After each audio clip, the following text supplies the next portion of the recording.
So wow, you will not believe what former CD Projekt Red developers are currently working on. This is a very big open world dark fantasy RPG, a AAA experience, and it looks like it's going to be next gen only. This is huge news. Check out the first concept art right here. It looks absolutely beautiful. And this is coming from also the guys that worked on Dying Light 2, but there's a lot of talent from Cyberpunk 2077 and the Witcher franchise working on this game. But there's a plot twist in this story because there's also another new studio and they're working on their own dark fantasy game. And yeah, we also have a concept art of that, and it looks like they could be going head to head down the road. Some fascinating stuff going on here. We're going to talk about some new details about both of these games, but also check this out right here. All right, so you guys have to check this out. What you are seeing before your eyes are Exter wallets. These are premium but affordable wallets, and they have some really cool features that set them apart from other wallets. Let me show you. We'll start out with this one right here, the Parliament wallet. This thing is a beauty, but the feature I love most about it is the quick card access mechanism. Look at how simple this is and how easy it is to pick out your card. I love this feature. Now, this wallet also has a bunch of other slots, so you can store cards, pictures, and yes, even some money. Now, Exter also offers a tracker, so you never lose your wallet ever again. It's simple. Just put the tracker in the wallet, download the app to your phone, pair the tracker, and use the app on your phone to find your wallet. But if you lose your phone, you can double tap the tracker to find your phone, so you're never going to lose your wallet or your phone ever again. But we also have to talk about the modular bifold, which also has a really cool feature. It's got a lot of space to store your cards, money, and more, but it also has this really cool removable magnetic card holder that reveals even more storage. There's some secret compartments for change or whatever else you're carrying on you, so there's space for absolutely everything. And I love how both wallets use environmentally certified leather. This is top quality stuff from Exter. So if you're interested in checking out Exter wallets, see the description below because they're running all sorts of nice deals right now. And special thank you to Exter for partnering with me on this video. All right, so back to that headline right here. Check this out. It says Techland is working on an open world fantasy RPG led by former CD Projekt Red, Ubisoft, and Arcane devs. Wait till you see what these developers actually worked on. It is incredible, and there's some signs that we could be seeing a third-person perspective. This is the concept art, the first look at what we can expect from this game. Can't wait to see what it translates into, of course. But yeah, it's going to be a completely next-gen experience as well. But let's get into this right now, shall we? So, it goes on to say this: former Prince of Persia, Mad Max, The Witcher, Cyberpunk 2077, Horizon Zero Dawn, and Deathloop developers make up the RPG's development team. That right there gets me super excited.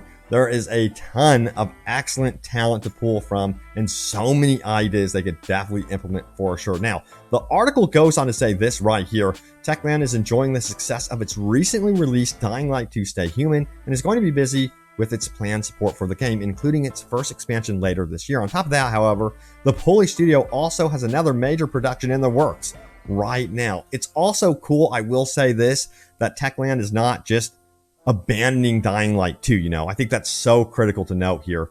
Now, it goes on to say Techland has revealed that it's working on a new unannounced IP and open world fantasy RPG that's being described as a truly next-gen experience. The studio has been expanding the project's development team as it prepares to kick its production into gear, and a number of positions for the same are currently open. So the good news, unlike Cyberpunk 2077, is that this new game, this new fantasy open world RPG, is not going to be tied down by the Xbox One or PlayStation 4. That alone gets me a little bit hyped, of course, because I cannot wait to see what Techland can do without the restraints of those previous consoles. All right, so they go on to say this: the new RPG's development team is being led up by several industry veterans who have worked on major games at the studio. We have people that have worked on The Witcher 2 Assassin's Creed, The Witcher 3 Wild Hunt, and then, of course, Mad Max, Prince of Persia, The Sands of Time.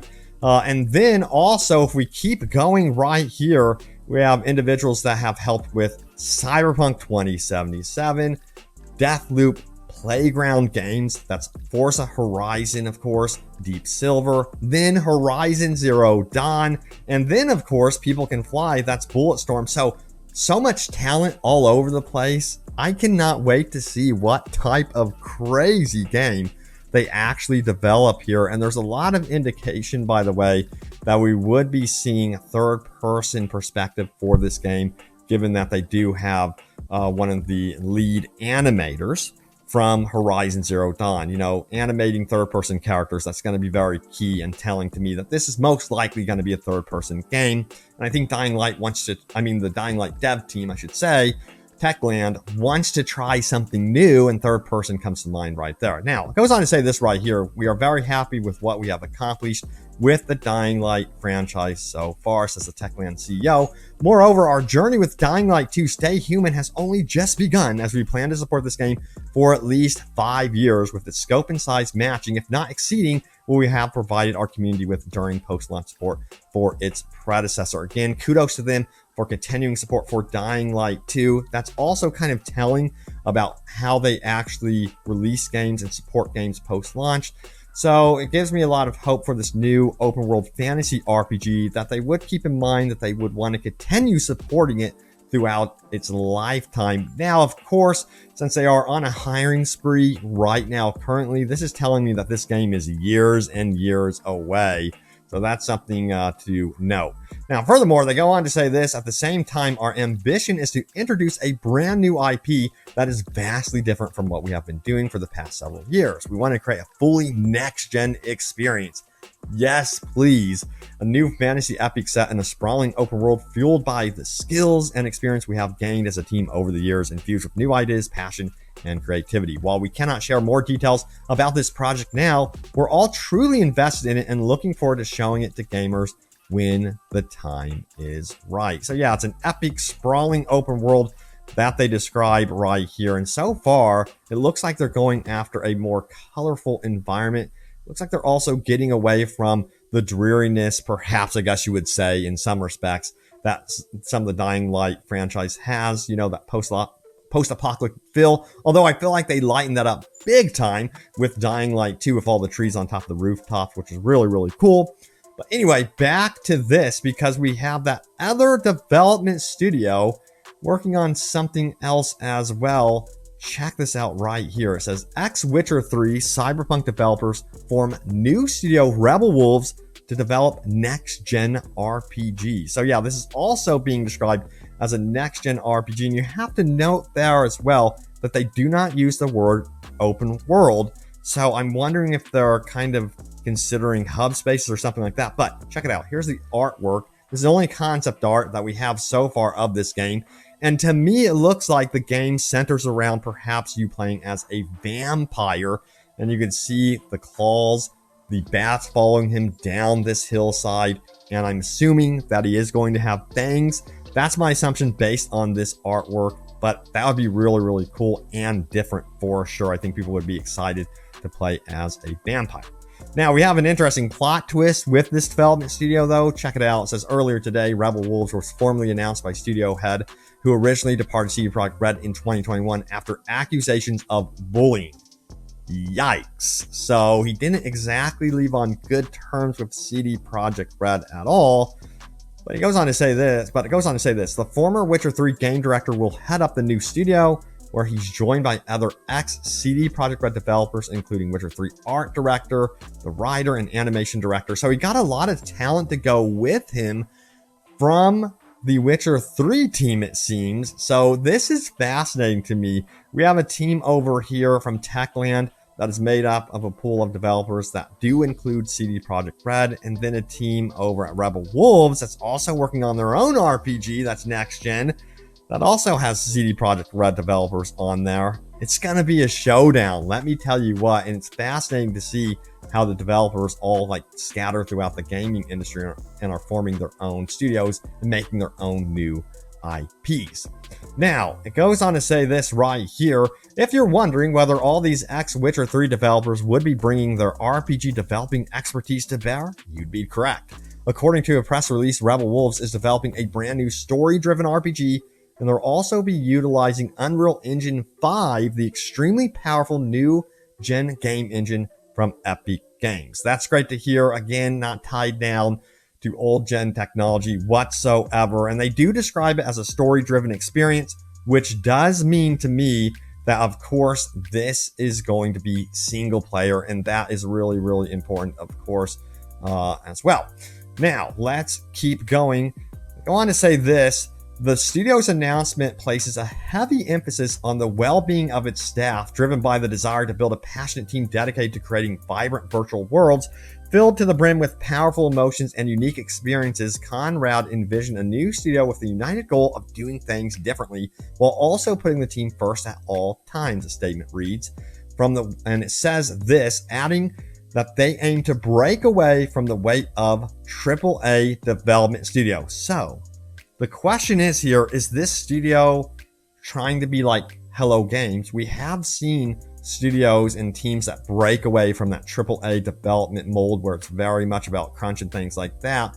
And they do make successful projects. Hello Games had a rough start with No Man's Sky, but that ended up being absolutely crazy good. I still think a lot of crunch is involved at Hello Games, no matter what anyone says, considering the ambition there. But yeah, we'll have to see what happens with this one for sure. All right, so now it's time to get into your top comments on my most recent video. Let's do this. We have Rhino84 who says, would be nice to be able to become a max tac, starting from rookie and working the way up, even becoming a detective and solving murders crimes would be nice as well. You know, I feel like it would be a mistake if they don't have some sort of max tac life path in their expansion, or at least like in Cyberpunk 2. I would love this. Like, this is my dream. I was kind of hoping that that was actually going to be the case initially with Cyberpunk because of that, you know, first teaser CGI trailer we got for Cyberpunk. But oh well, hopefully it does happen. But I totally agree. That would be so cool. Sasha says this, I appreciate you mentioning Prey 2. I was looking forward to that game more than any other. Was so bummed when it was canceled. It would be neat, if Cyberpunk implemented more fleshed out bounty hunting.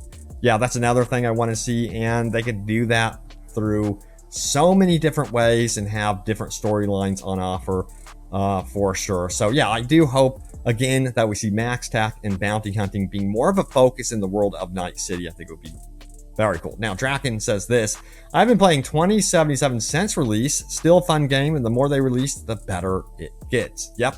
And I cannot wait to see what they do with update 1.6. Hopefully it's even better than update 1.5. That would be incredible. Now we have Jay Lice, who says the following, I think they really should do one of the two things. Raise the level cap, offer a bonus attribute point at certain levels. That'd be pretty cool. And then he goes on to say this, I understand the concept of wanting players to make real decisions on what type of play style they want to follow, but considering you have to invest more than half the available attribute points, 20 intelligence, 18 tech, to make sure you can have the best gear in the game has to offer, you kind of get handcuffed on your other options and need to decide if you want to invest heavily into body and be tanky, reflexes, and be a glass cannon, or cool and play stealthy. As there's no new game plus, it feels, unfair to make us play the game completely from scratch and pigeonhole us into one of these three play styles just because only certain gear is available depends on your attributes and ability to craft legendary items and iconic weapons. So yeah, you know, they need to get new game plus in this for sure. And I do actually love the idea of raising the level cap as well. That's something that we have seen that works very well for other games that introduce big DLCs. So hopefully they have plans for that perhaps for the vanilla version of the game. But again, that's going to be up to CD Projekt Red. But there it is, everyone. The latest happenings around Cyberpunk 2077. Thank you all so much for all the comments on the videos. You always have so many fascinating things to say. We'll have to wait and see what happens with also these two new studios that have formed that are working on these games. I cannot wait to see this one from Techland and, of course, the one from Rebel Wolves. Which one excites you the most? It's going to be very interesting to see if they both release at the same time. Could Techland develop their own Elder Scrolls 6 That's basically what I'm wondering right now with this concept art. But thank you all so much for watching. Stay tuned for more, and I will see you all next time. Take care.